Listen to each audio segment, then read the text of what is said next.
मैं छुट्टी पर घर आ रहा था। तभी अचानक मैंने देखा कि कुछ लोग एक 12-13 साल के बच्चे को मार रहे थे। मैं उनके पास गया और बच्चे को उनसे छुड़ाकर उन लोगों से पीटने का कारण पूछा, तो उन्होंने कहा कि इस बच्चे ने हमारी दुकान से बिस्किट चुराकर खाए हैं।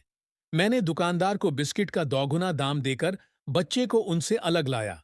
मैंने बच्चे को पूछा कि तुमने चोरी क्यों की है, तो उसने कहा, साहब, मैंने चोरी नहीं की।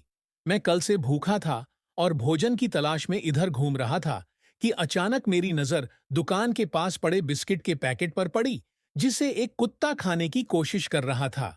मैं कुत्ते से छिनकर बिस्किट खाने लगा तो इन लोगों ने देखा और मुझे मारने लगे।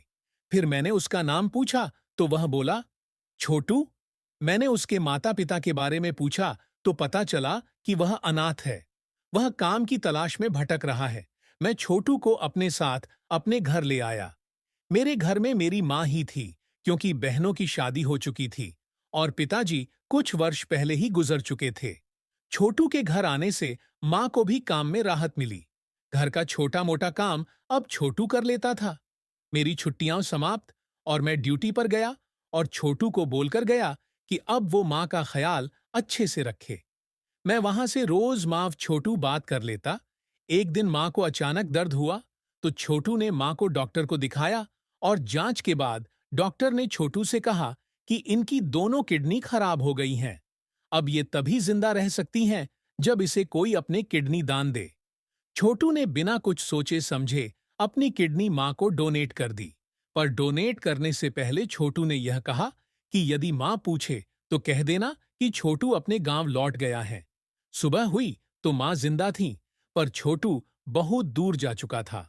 मां ने डॉक्टर से छोटू के बारे पूछा तो उन्होंने ऐसा ही कहा जैसा छोटू ने कहा था। मैंने रात को कॉल किया तो मां ने बताया कि कल उसकी बहुत ज्यादा तबीयत खराब हो गई थी और छोटू ने हॉस्पिटल से उसका ऑपरेशन करवाया है। मैंने पूछा कि छोटू कहाँ है, तो माँ ने कहा कि वह अपने गांव लौट गया है। मुझे दाल में कुछ काला नजर आया और मैं छुट्टी लेकर गांव चला आया। मैंने हॉस्पिटल जाकर पूछा कि माँ को क्या हुआ था और छोटू कहाँ गया, तो एक डॉक्टर ने कहा, आपकी माँ की दोनों किडनी खराब हो गई थी, पर उस बच्चे ने अपनी जिंदगी देकर आपकी माँ की जान बचा ली। यह सुन मेरे तो होश उड़ चुके थे। मेरी आंखें खून के आंसू रो रही थीं। इतने में एक डॉक्टर ने मुझे छोटू का एक अंतिम खत दिया, जिसमें लिखा था कि मुझे पता है मां के बगैर कैसे जिया जाता है। मेरी जिंदगी पर आपके बहुत एहसान हैं।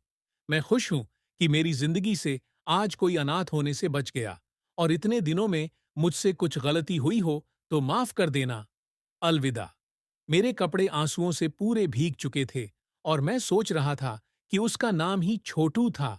उसका काम तो बहुत बद्धा था।